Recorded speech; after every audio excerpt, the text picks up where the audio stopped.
This panel discussion is, we are going to be talking today about blue carbon and the blue economy. And we will be having a series of panel discussions throughout the weekend. So please don't forget to come to the other ones as well. And thank you all for being here. I'm going to hand it over to Ted. Thank you so much. I'm really sorry. I thought this was the surfing panel. Just kidding. So welcome, everybody. And I want to start by just saying something I said last night, which is that this community that you've all built is just remarkable. And from my very first interaction with the attendees, with the filmmakers, and I have to say, especially the volunteers who are just crazy cool and unbelievably committed, this is something really unique and special. So a shout out to Anna and all of you who make such a wonderful thing. So a little bit of a recognition. So I get the privilege. How many people were there last night, by the way, for Jay's remarkable film? Oh, great, fantastic. So I'm very fortunate because this is the third panel I'm doing with absolute rock stars to talk to. We spent an hour yesterday prepping for this, and I can tell you any of the people on this panel could transfix you for the time that we have today. So we're very fortunate. And also from a multidisciplinary perspective, which I think a lot of us get excited about. We have the arts, we have finance, we have government, we have science, all in one place. And so that's a special thing. So in recognition of that, and also we have heard that it's an incredibly engaged community here, we're going to try and keep the panel portion to 40-45 minutes, right around there. And we have some things we'll go back and forth on and talk about. But then we'd love to do have a conversation. So I know some people in the audience already who are very into a lot of these topics. So we hope we can be engaging on that. So think of questions as we go and conversations you like to have, and we can do that amongst ourselves too. And don't feel the pressure. If you don't have questions, we have plenty of things that we can still talk about. So I'm thrilled to be here. It's a great panel. It's a great topic. And we chose the word demystifying on purpose, because what Jada and company did last night with blue carbon was remarkable in terms of making it accessible to many of us who maybe weren't experts in it. Realizing that not all of you were there last night, we'll take that into account. But we also thought, since we have a broad team here, we could expand that and talk a little bit more about the blue economy as well. Again, a term that gets thrown out a lot. What does it really mean? Well, these are the sorts of people who can really help us think through that. So with that in mind, as a kickoff, thank you very much for taking the time to be with us. And what we agreed as a group is that we go down the line, starting with Jada, in just a couple of minutes about themselves, who they are, and what they're up to. Hi, everyone. Oh, wow, that's loud. My name is Jada Guy. My artist name is Jada G. I'm a DJ and music producer with a background in biology and environmental toxicology. And I am the main protagonist in the film called Blue Carbon that was mentioned and was shown last night. And yeah, where we go and explore everything about blue carbon, what it is, and the people that are involved around it. And yeah, that's me. And one thing, if you missed the film yesterday, it will be showing on CNN. Oh yeah, it'll be playing on CNN April 21st. So mark that on your calendar. So yeah. Must-see TV. Good morning, everybody. My name is Doug Heskey. I'm the CEO and founder of New Day Impact, and we're an organization that was founded 6 years ago based upon this cause of democratization and providing literally everybody an opportunity to align financial strategy and investment strategy with those things that they value most. So we run a set of impact investment portfolios that invest in public companies that are literally trying to change the world through the work that they're doing in what are 6 foundational pillars: air, water, soil, biodiversity, equity, and carbon. And we have a very specific focus on the work that we do in ocean health, because we run what is an exchange-traded fund that trades on the New York Stock Exchange under the symbol AHOY, that specifically focuses on what is one of the most important carbon sinks on the planet, and that is the Southern Ocean, that whole body of water that surrounds Antarctica, where there are more than 100 trillion krill that breed every year, that are a foundational food source for a lot of other marine life. So we have a campaign that's kicking off right now to address what is basically the overharvesting of krill in that community, and to address what is human behavior, both from a consumer standpoint and an institutional standpoint, and how we consume them in the form of super omega-3 nutraceuticals, but also include them in the industrial manufacturing process relative to aquaculture feed, livestock feed, and pet food. One of the craziest things that I've ever seen in my career, that we as a human species are doing this level of destruction to something that is highly avoidable. So really excited to be here. I'll just share one quick anecdote here. I was blown away by the film last night, and it was my second opportunity to feel this incredible sense of hope. We had a session earlier this week with Jane Goodall for her 90th birthday, and what we've all been asking ourselves is, how do we replace a Jane Goodall who has spent her entire life advocating for conservation and biodiversity? And I look at people like Jada and the work that she's doing, and that's part of the answer. So Jada, thank you. Well, good afternoon. I am so energized, and I hope you are having some really powerful feelings today as well. And this is what the film festival is all about, is energizing us, getting us excited about the ocean and that we can make a difference. And to be on a panel with these 3 people just gives me hope. We are changing the world. This is all so new to me. I'm excited to learn more today and to also hear from you and your ideas. I am your federal representative. I'm here to help. I work for NOAA, the National Oceanic and Atmospheric Administration, and we are the climate program for the federal government. And as part of that, I work on climate issues in the ocean, in particular, and both internationally, nationally, and locally here. My name's Maria Brown. I'm the superintendent of the Greater Farallones and Cordell Bank National Marine Sanctuary, and I am your trustee for the ocean from Santa Cruz up to Manchester Beach in Mendocino County. And I work for you. So I'm here to hear your ideas and help protect that ocean out there. Fantastic. Can you start with the honorary? I don't know if you saw this honor. It's fantastic. And lastly, I'm Ted Janulis, and I wear 2 hats. One is Investable Oceans, which is an ocean investment platform that I founded a few years ago, along with Tiffany Duong. Is Tiffany? Tiffany's right there. And that's based in New York City. And then separately, there's a table in the back for the Explorers Club, and I was president of the club 2 presidents ago, and still do a lot with the club around oceans and other things. And Rose back there is manning the desk, as they say, personing the desk. So if you have questions about the Explorers Club, we're delighted to answer those.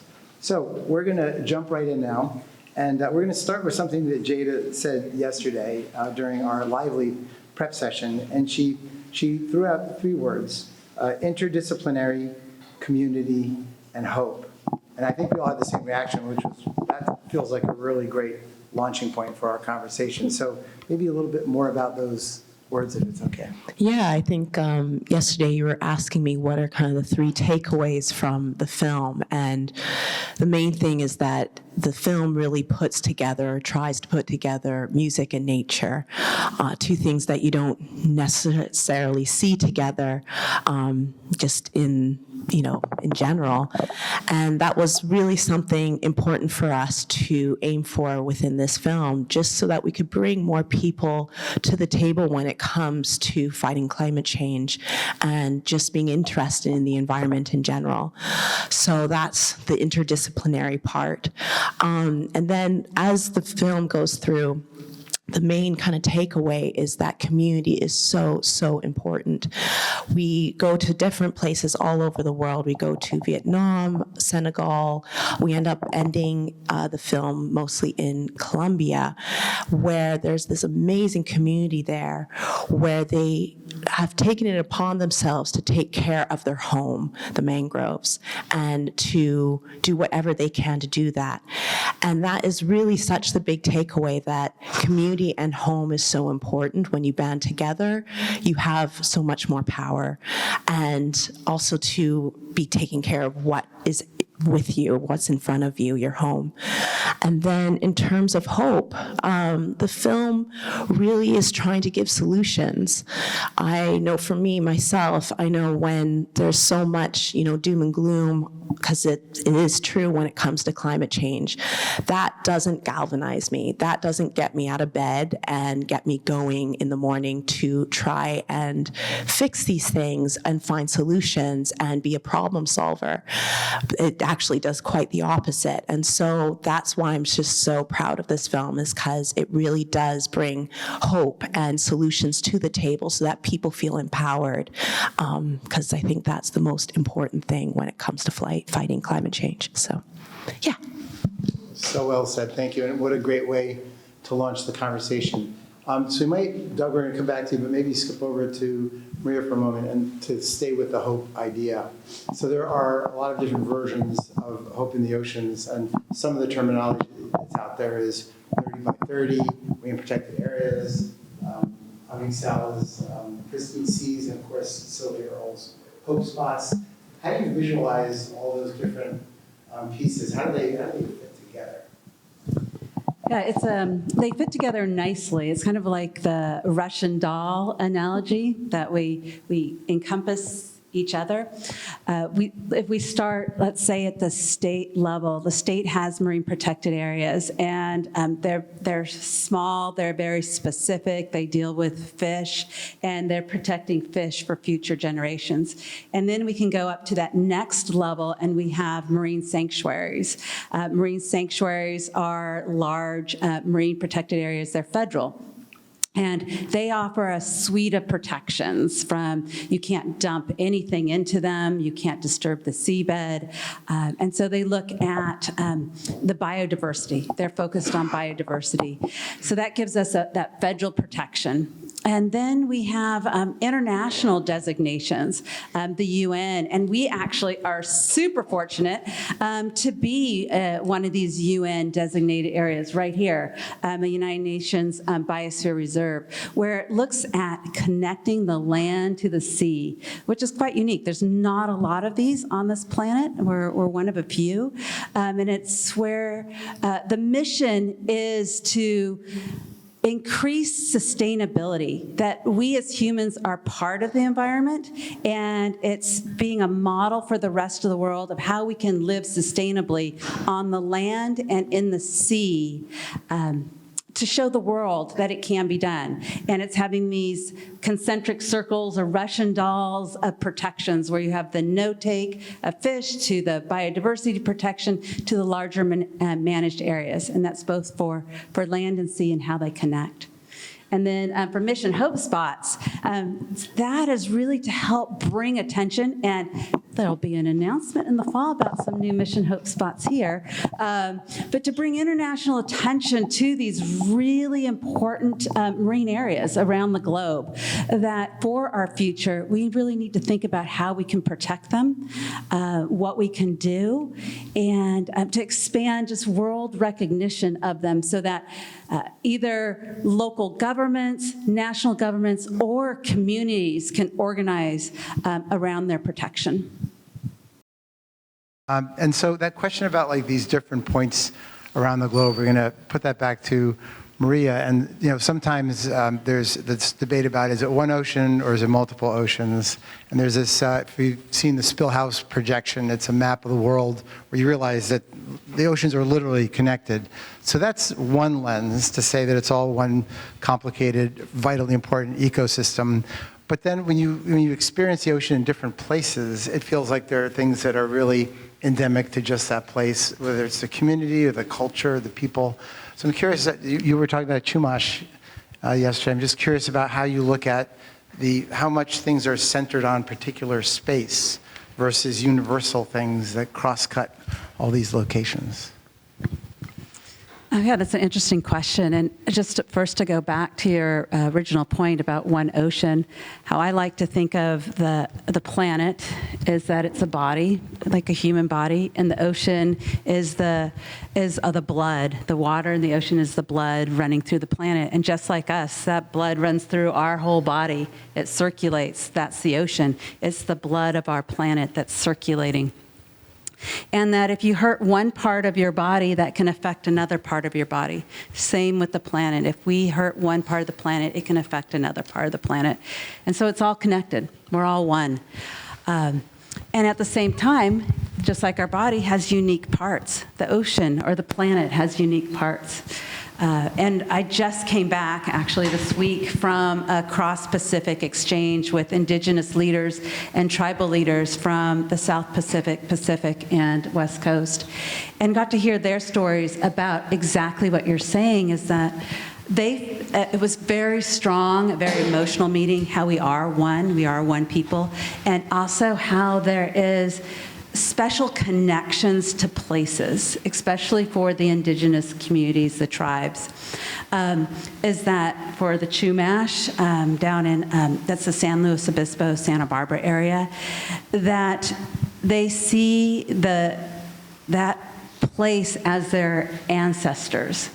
Their ancestors come back as the animals, the plants, that they are intimately tied to that place, and they have to take care of it because they're taking care of themselves, their relatives. So it's very important, I think, to engage on that local level, like what happened in Colombia, that there's that strong connection to place, to community, and at the same time recognizing we are all one world, we're all one planet, and what happens in one place affects what happens in another. I love that analogy of the body because it pulls together it's one unified structure, but at the same time, there are all these different parts that do different things. So that's really well done. So we're going to kind of wrap up on blue carbon and transition to blue economy. And maybe before we do that, Maria, is there anything you would add on in terms of that, the general topic? And then maybe to Jada, just for a closing thought on anything she learned during her journey that either surprised her or delighted her. And then maybe we'll talk a little bit about the blue economy. Great. Well, thank you. I am passionate about blue carbon. It's something I've been working on actually for quite some time. I think about 2015 is when I started working on blue carbon and publishing what blue carbon is. And really what I've been engaged in lately is expanding our knowledge and understanding of blue carbon. Originally, when I did work on my first publication on blue carbon, it was the traditional wetlands. It was, wetlands, mangroves, seagrass, and we expanded a little bit more and started talking about kelp. And that was really controversial at the time. But we're learning kelp is a very important blue carbon resource. It absorbs carbon just like a plant does in the ocean, and it grows really fast, so it's absorbing a lot of carbon. And then when it dies, the controversy was, well, when it dies, that carbon's just released back into the system. But what we're learning is actually a lot of that carbon is transported offshore. So when it breaks off in the storms, it gets transported offshore, and then it sinks to the bottom of the seafloor. And that carbon is then captured for a long time. So then that led us to another idea. We're like, oh, well, there's kelp. That's an important carbon source and an ecosystem we are losing on this planet because of changing ocean conditions, warming temperatures. What about that sediment where that kelp goes down? How important is that sediment? And we are really lucky today because we have one of the scientists working on this in the audience. I can tell I'm embarrassing him. Dr. Doug George is here. He works for NOAA. He's a blue carbon and sediment scientist. So I asked him, so sediment, what's happening in the sediment? How much carbon do we have in the sediment? So he led a study we published just last year, and I brought to the, Dr. Spinrad, the NOAA administrator, brought to the UN Climate Conference to release this information, is that our sediment in the ocean is the largest carbon sink on the planet.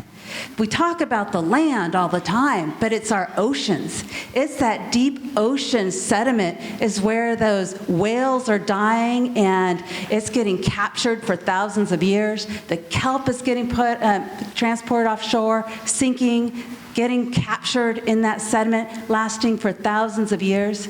And if you think about a lot of that oil we put in our car, where's it coming from?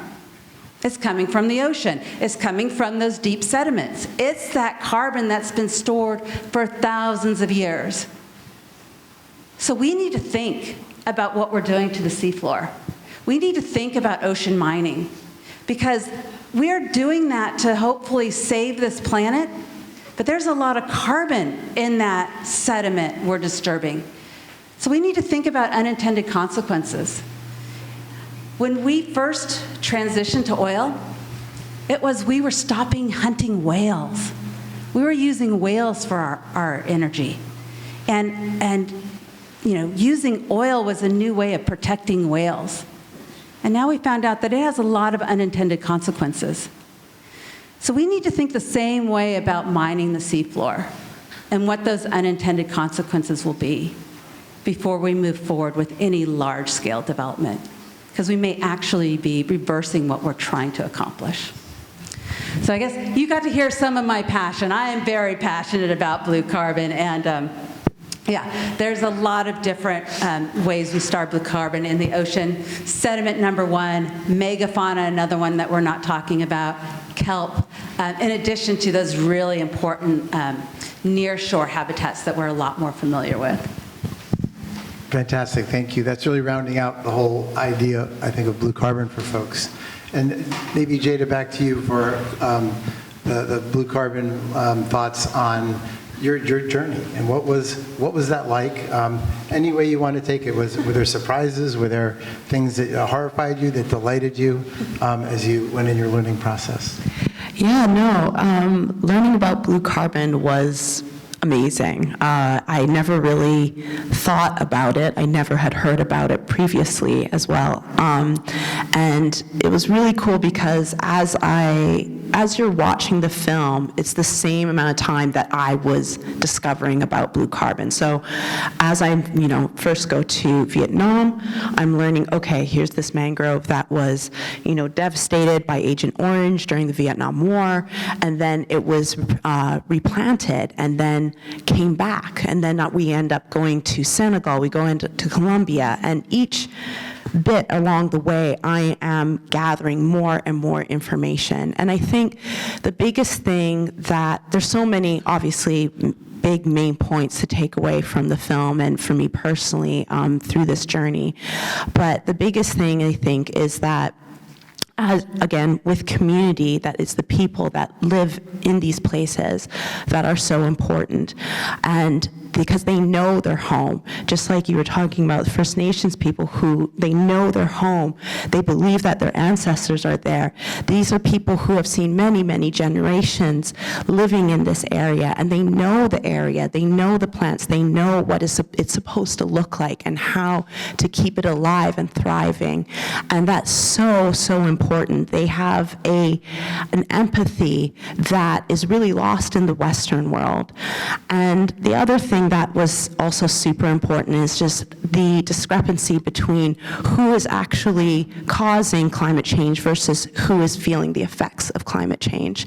And those are very different kinds of people in very different places of the world. And how ironic it is that the people who are trying to save their home are the people who are being affected by it. And it's just the awareness of that when we talk about climate change, when we talk about blue carbon, it's also a social justice issue. It's all interconnected. It's not separate. And I think that was the biggest take home for me in terms of bringing more people to the table to actually care about these issues. That's so well said. And there is excitement about terrestrial carbon markets, about blue carbon markets, and people willing to buy credits and all these things. I think it gets at that issue of what's it really like there, because it's not financial engineering that's going to help it. You need the money, but if the preparation isn't there, if the capacity is not built, if they're not fair and just equitable deals for the people who have to be the stewards of this over time, then it will just be money in one end and not the other. So I think the film that you made is just such a testament to that, and also great education on the specifics of it. So thank you. Well, so well done. So we're going to transition for a little bit on blue economy, because we said we'd demystify that also. And I may just start, if it's okay, with 60 seconds. How many people feel like they have an idea in their head of what the blue economy is? Interesting. So it's about 20% maybe. So let me try to give you in 60 or 90 seconds, just to kick us off, a little bit of framing. Having read many, many definitions of blue economy, having had many discussions about it, let me try and do in the flight of the bumblebee version of what the blue economy is. And it's pretty close to what the World Bank defines it. So if you think about the globe and all the human activities that happen in the ocean, and it could be energy extraction, it could be oil and gas, it could be deep sea mining for that matter, if that got going. If you just think of all the activities, tourism, shipping, fishing, all the things that happen in and around the oceans, just think of that as the ocean economy, the global ocean economy. Now if you put a lens on it and say, well, what if you wanted to manage that sustainably? What if we didn't want to feel like we were doing too much extraction, like we were being effective stewards? That's where you get the idea of a blue economy. So that might drop out some things that we talked about, some activities like overfishing, et cetera. You would manage those down in the search of a blue economy. The piece that often gets added to that is some version of justice, equity, and the World Bank does have that kind of piece in it, because the blue economy also has this idea that you're building a community and an economy that is not just good for the physical assets of the ocean, but also good for the human beings that work in and around it or live right nearby it, which is so much of the population. The last thing I'd say about that, so that's a definition of blue economy, but it's not really a point that you end up at. In the same way that when we talk about an energy transition on land, there's a transition in the ocean as well. So we might want to think of it as a bluer economy. It's a place you have to get to. And then if you think about all those activities in the ocean, a lot of them have corollaries on land. So what are the big issues in sustainability? Energy, food, transportation, waste management, circularity. Those are in parallel universes, but they're ultimately tied together. So that's a little bit on how I visualize the blue economy. It's all the things that happen in the ocean, but the kind of sensibilities around taking those activities into account that we all can be proud of and will preserve things for future generations. So, Doug, I'm curious. That's how I say it. You spent a lot of time thinking about this, because if you're going to talk about investing in companies, you think about those categories of krill or food or the consumer packaged goods companies. How do you visualize the blue economy? Yeah, there's so much to be said with reference to this. So one of the most important things to know is that none of these things operate in isolation. And carbon, they are all inextricably linked. And you can't talk about one without having an impact on the other. I thought that it was so important what you addressed in the film last night around communities being in control of capital that's generated via carbon credits or even biodiversity credits, because they know more than anyone what the right application of those dollars is. And there are very, very different outcomes when you're talking about offsetting carbon offsets or carbon insetting and having those decisions led by community members. I thought it was fascinating and encouraging to hear the story about that gentleman that was doing a lot of harm in his local community in the film around overfishing species and poaching, and he had this reputation for being one of the worst poachers in the area, yet he was able to convert into a new career that benefits his community and society. There needs to be more of that. I was also really struck last night when the slide popped up in the film that identified all of the corporate organizations that were buying carbon credits. And we're a fan of carbon credits to a certain extent because those are dollars that are going back into the community. But one of the things that's critically important is that we not give corporations a license to continue to do bad things and perform as bad actors. And so foundationally, that has to be addressed. And Maria and I were talking earlier, it's like fines and penalties, okay, are an excuse for bad behavior. Like if I'm speeding down the road and I get a $200 ticket, that's, you know, that's the fine that I pay for bad behavior. And I think carbon credits, in a certain extent, are the same thing. Organizationally, companies need to be changing policy and practice to drive different levels of behavior within their institutions. And if we do that across those set of impact pillars, we're going to build new economies. And there's this massive generation of younger people, 100 million strong right now, that care more deeply about these issues than anybody else that I've ever spoken to. But we need to give them an opportunity to learn about the jobs of tomorrow, to participate in new careers that are driving us towards a better future. So maybe, Maria, over to you. Dr. Spinrad has curated a book called The New Blue Economy. And Noah, I know, has thoughts about how to build and structure a robust blue economy, whether nationally or internationally. I'm just curious, as you think about the blue economy, what does it mean to you, either from the NOAA seat or from your broader perspectives? How I've been thinking about the blue economy, I've been really thinking about it on a personal level, a more individual level. I think this is something that we're kind of hearing throughout all of our panelists, is that each and every one of us has the power. And don't let anyone tell you you don't have power to make change. It's how you choose to use that power. We got to see great examples in the film.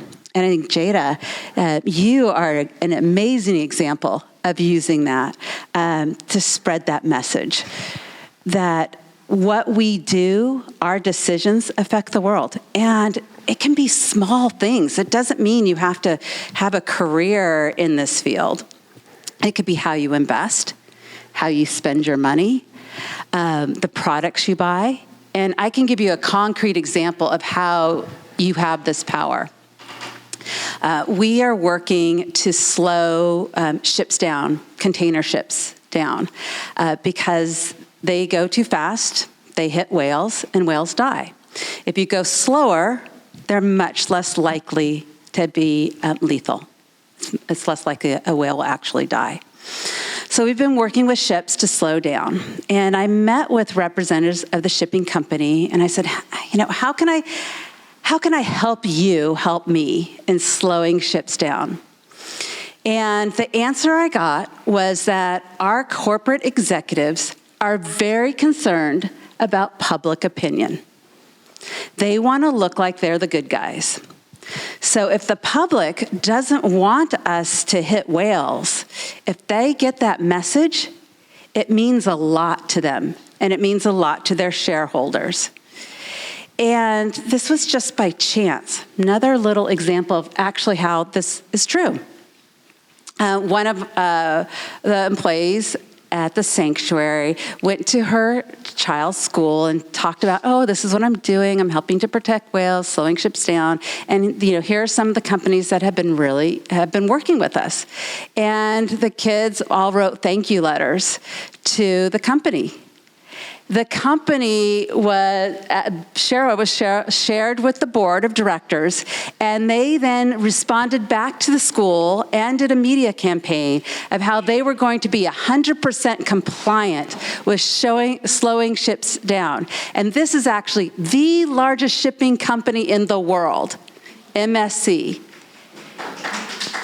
And it was because those kids used their power.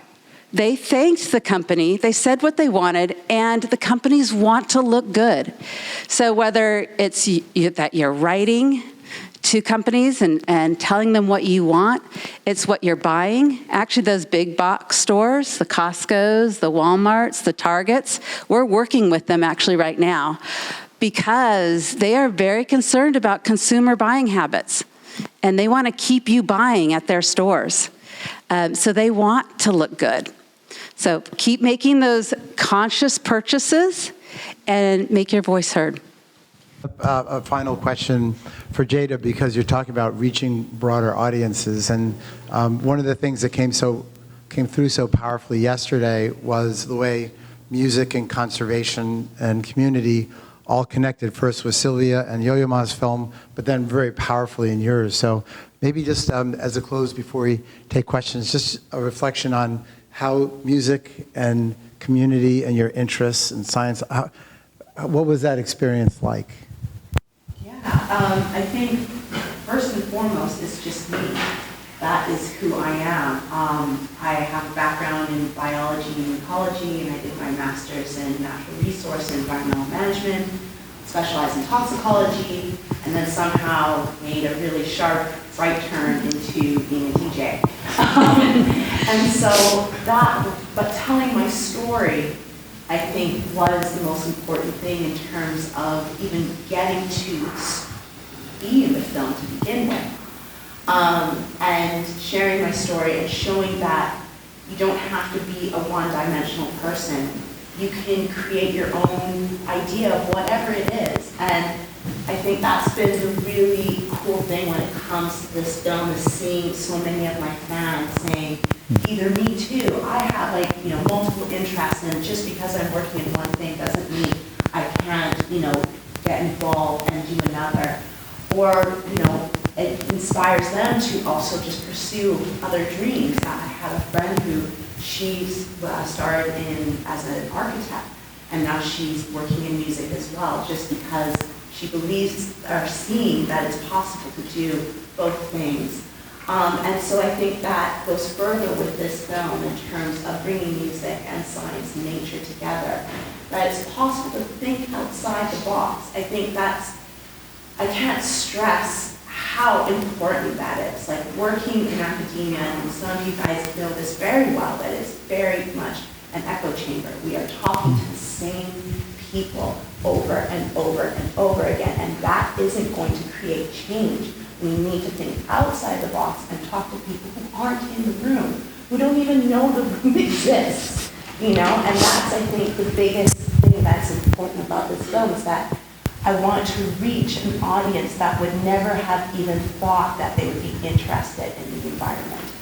And yeah, that's my 2 thoughts. When you go to festivals, especially festivals that pertain to dance music, for many, many years, and still this is very much the case, the lineup is predominantly men.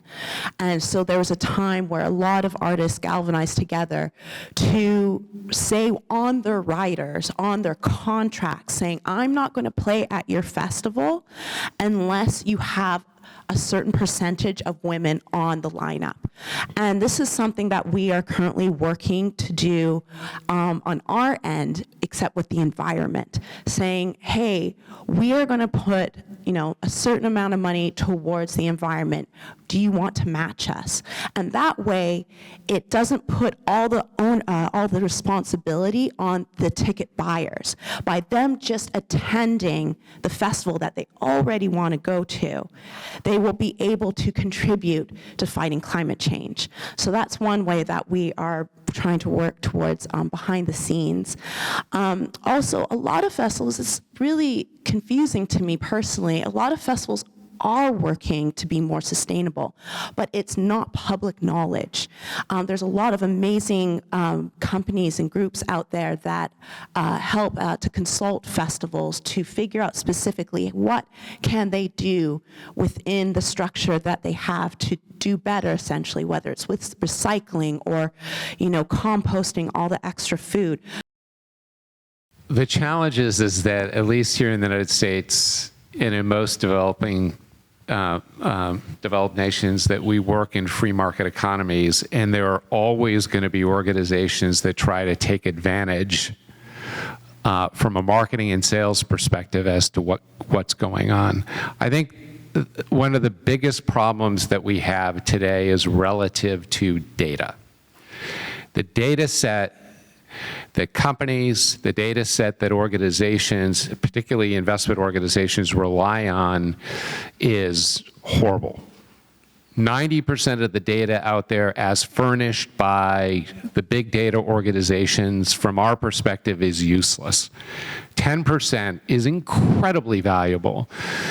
We don't need more organizations providing data, but we need more organizations understanding how best to use that data and what's valuable and what's invaluable. I think the other challenge here is that from an organizational perspective, none of this is regulated. And we're starting to make good progress over in Europe and other areas of the world, but here in the US, none of it's regulated. And we had great hopes that under certain government administrations here that the SEC was going to advance some of the work that they were doing regarding that regulation for publicly traded organizations. We're not there yet. The good news is that it continues to get better every month, every year, but we have a long way to go from here. So what I would encourage all of you to do is just be dangerous consumers. And you're armed with an enormous amount of information right now via the web and via this network of people that you're probably all associated with. Talk to people about what's real and what's not real, because it all becomes pretty evident. And we need to be basing those decisions that we're making every day based upon the real information, not on the unreal information in this age of disinformation. So well said. And maybe what I'd love to follow up with you, but I thought that was a fantastic answer. So maybe we'll leave it there and we can talk after. And someone else had a question? Yes. Sadly, particularly in the blue economy space, there's a lot of underfunding, and a lot of organizations that are doing exemplary work are having challenges climbing the ladder to scale. So we need to solve that scale issue, number one.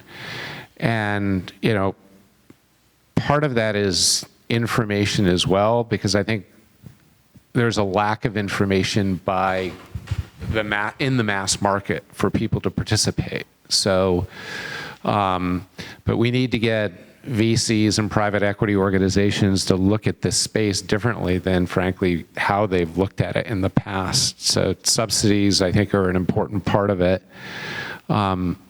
Using corporate capital, because a lot of these big organizations that are publicly traded are basically publicly traded incubators for a lot of these organizations too. We need to get them looking at things differently.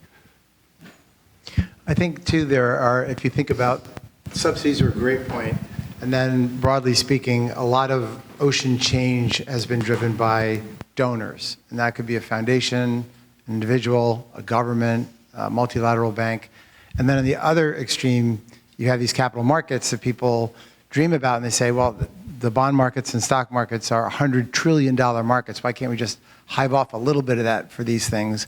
And the issue is that those are fiduciary markets, and they've got certain constraints on what they're going to do. So there's a lot of things that they won't do even though they got the money. So how do you bridge that? There's all these things in the middle, and that's what people talk about: blended or catalytic capital, or blended finance, or concessionary capital. You really have to mix and match. And a perfect example is coral reefs, because everybody wants beautiful coral reefs and healthy coral reefs, because it's good for recreation, it's good for tourism, it's good for fisheries, it's good for surge protection, it's good for communities. But who's going to pay for that? And so there's a lot of work going into trying to build economic models that can help sustain and repair and grow coral reefs, but it's not an easy process. It's a messy process of different models coming together that pull together all these different kinds of financial resources. Hey, can I add one other thing here too? Yes, please. So we work with a lot of very large families in managing investment capital, and there's one quick story that I'll share. So not long after we were founded, we met with one of these families and shared the work that we were doing. And they came back and said, "We love what you're doing, it's admirable, but we don't want to give up a nickel of return." And so we continued to work with them. And over the course of the next couple of years, we're able to get them to move their entire public investment portfolio to a fossil fuel-free environment. So we screen out anything that's a part of the Carbon Underground 200. And fast forward to today, they define themselves as an impact-first family. So they are accepting concessionary levels of return in exchange for real impact results. That's an educational process. So you start here and want to go there, but it takes years to accomplish that. We just need more people doing that. We deploy what is both a top-down, a data-driven approach and bottoms-up fundamental approach. So it starts with the identification of a set of global organizations that numbers in the thousands. And we screen those organizations using an advanced mathematical algorithm that are tied to those 6 pillars. And it's complicated, but just as an example, transparency is super important. So if an organization is furnishing information, even if it's bad information, they'll get points for that. What we don't want to see is where an organization is not furnishing anything, and then they get 0 points for that. So we basically derive what is a subset of publicly traded securities that are largely in the mid to large cap space. And then we apply what is a bottoms-up, qualitatively driven fundamental process around security selection and the timing of that security selection. So as an example, we may love Beyond Meat as a publicly traded food company, but it may be an awful time to be buying it. So they're on our watch list. And the other thing that I would share is that there are a lot of great organizations out there, but the caveat is that there's no such thing as a perfect publicly traded organization. And what's important from our perspective is that we're delivering all of that information so that people understand it, good or bad. And so if, as an example, Walmart is doing really good work on the ocean health side, we also want people to understand aspects of the business where they're not doing great work. And people will make their own decision, and we'll make our decision as to whether or not that's an investment opportunity. But transparency is super important. The other thing from an impact reporting standpoint is that we want to make sure that people understand impact reporting in a way that doesn't feel like a homework assignment. So it's not enough to furnish like a list of data to somebody that can't be contextualized and they have no understanding of what that means. So there's a really important storytelling piece of this as well. The last thing that I would share is that those 6 pillars we deploy as holistic models, but we also don't want to identify an organization that's doing really good work on the ocean health side, but they're failing around social justice issues. So you're never going to find an organization in one of the portfolios that is identified that way. there are over 30 blue economy funds now that are out there. And we did a study. We interviewed 15 of them, half of them, together with a group called CREO. It's a conglomeration of high net worth family offices. And we were trying to look at how they measured impact. And these are all smart, responsible, well-staffed teams. And just as one example, in terms of the variation, there's a thing called key performance indicators, which is how you evaluate a company and how they're doing, KPIs. And the range of KPIs that people used in their investment process was from 4 to 40.